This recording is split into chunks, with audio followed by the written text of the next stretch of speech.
Hello and welcome to Dr. Jim's Structures class, where we do structures by example. Man's practicing fuzzy math again. Thanks for tuning in. In a previous video, Dr. Jim used hand calculations to draw shear force and bending moment diagrams for this beam. This video shows how to check the hand calculations using LinPro. If you want to watch the hand analysis video, then click the link on the screen. LinPro is a free, lightweight, graphical, easy-to-use frame analysis program. Dr. Jim recommends downloading a copy of LinPro from the web, or alternatively, get yourself over to Dr. Jim's website at drjimstructures.com and download a copy from there. There's a link to the website in the description. This video assumes that you are familiar with the basics of LinPro. If you want to watch Dr. Jim's introduction to LinPro before continuing, click the link on the screen. LinPro offers both keyboard and graphical input capabilities. We will use graphical input where possible, as it's quicker and less error prone. Start by considering the units to be used. LinPro's default units are kilonewtons and meters, and these happen to coincide with the units used for the calculations, so leave the units as they are. Next, define the grid. Click the grid button to open the grid dialog box, then set the width of the grid to 14 meters and the height to 2 meters. Leave the grid spacing at 1 meter. The structure will be built at a height of 1 meter. Before continuing, a word about computer analysis and the terminology used. LinPro is based on the stiffness method. And the stiffness method is a special case of a more general analysis technique known as the finite element method, or FEM. FEM uses the term node to define points in space, whereas LinPro uses the term joint. FEM uses the term element to define structural components, whereas LinPro uses the term member. In general, we will use the more generic finite element terms node and element. This will set you up for the future, as other structural analysis programs almost invariably use FE terminology. There's more explanation of finite element and LinPro terminology in Dr. Jim's video on using LinPro to analyze a pin-jointed frame. If you'd like to watch that video, click the link on the screen. Having defined the units in the grid, the next step is to define the nodes. So right-click in the workspace and select the joint pointer. Next, add nodes by clicking in the workspace. Note that the pointer coordinates are displayed in the bottom left-hand corner of the window, and the coordinates snap to the grid, making adding nodes simple. The node numbers are assigned sequentially by LinPro, starting at 0. The order in which nodes are defined is immaterial, but it makes sense to map node 0 to A, node 1 to B, node 2 to C, etc. Next, right-click and select the member pointer. Notice a dialog box pops up showing that we are entering type 1 elements. We have not defined any element types, so we're using the predefined default LinPro element. If you're curious about the default LinPro element, you can find out more by clicking the link on the screen. As with nodes, the order in which elements are defined is immaterial. Once the elements have been defined, right-click in the workspace and select the pointer. Note that node 2 remains selected. That's not what we want, so double-click to deselect it.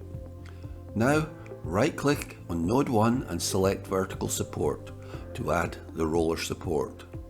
Note that in finite element terminology, supports are referred to as restraints or boundary conditions.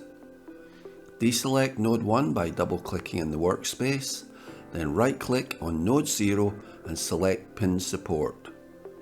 Note, if we hadn't double-clicked to deselect node 1, it would have remained selected and would have had a pin support applied to it. It's an easy mistake to make, and Dr. Jim makes it all the time. It drives him nuts. What remains to be done? The loads, of course, so let's get on with it. Right-click Element Not and select the Add Load option to open the Add Load dialog box. By default, the dialog is set to add a distributed load acting in the global Y direction to load case 1. That's what we want, so leave these values as they are. There are many other loading options, but we won't explore them here. Note, LinPro can deal with multiple load cases, and LinPro always predefines an empty load case called load case 1. Clicking the hint button opens a dialog box giving information about the values to be entered. We see that A and B define where the load is to be applied, and P1 and P2 define the intensity of the load at its ends. These values allow a lot of flexibility when defining distributed loads. Clicking the absolute button shows that LinPro offers 3 ways to apply distributed loads. We will explore all 3 to familiarize ourselves with LinPro's capabilities. First, we will define a UDL on element 0 using absolute values. Start by adding a 0 to the load name to identify the load. The P1 and P2 values define the intensity of the load at its beginning and at its end. It's a UDL, so enter -20 in both boxes.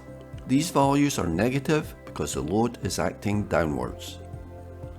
A defines the distance to the start of the load, and B defines the distance to its end. The load acts over the whole length of the member, so enter 0 and 10 and then hit apply. LinPro shows the load graphically in blue. Next, we will define the load on element 1 using relative values. Double-click to clear the current selection. Then right-click element 1 and select the Add Load option. Click on the hint button to remind ourselves what's going on. Now, click the absolute drop-down and select relative. Add a 1 to the load name to identify the load. As before, P1 and P2 define the intensity of the load at its ends, so enter -20 for both values. When defining a UDL in relative terms, A and B are still the distances to the beginning and end of the load, only this time the values are expressed as fractions of the member length. This is what is meant by relative, and it means that the A and B values must be in the range 0 to 1. The load acts over the whole length of the element, so enter 0 and 1 for A and B, and then click Apply. The structural model is now complete, so click the green arrow to run a linearly elastic static analysis. It's super quick, and LinPro draws the structure showing the displacements caused by the loads. Next, check the reactions by clicking the R button. Good, they agree with the hand calculations. Now click the N button to display the axial forces in the members.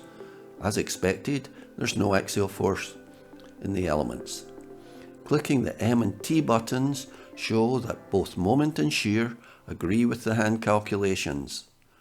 I think it's time to declare victory. For educational reasons, the load on element 0 was defined in absolute terms, and the load on element 1 was defined in relative terms. That was good educationally, but it was inefficient. The most efficient way to define the UDLs for this structure is to use the on-member option. First, delete the existing loads by opening the loading dialog box from the toolbar and clicking Delete All. Note, we could redefine the loads using this dialog box, but that too is inefficient. Close the loading dialog box, double-click to clear the selection, and then click on element 0 to select it. Both elements carry the same UDL, So hold the Control key and right-click element 1 and then select Apply Load. Note both elements are selected. Next, click the Absolute button and select On Member. We see that A and B are relative values as they are locked at 0 and 1. The load is uniform, so enter -20 for both P1 and P2. Now run the analysis by clicking the green arrow. And finally, check the LinPro results agree with our hand calculations by clicking the R, the N, the M, and the T buttons. Everything looks good, so we're done. Well, that's all for today. Thanks for watching. If you found this video useful, please click the thumbs up button and consider subscribing to my channel. Bye for now. Hope to see you again soon. Phony numbers. If I could respond to that. Let me just tell you what the facts are.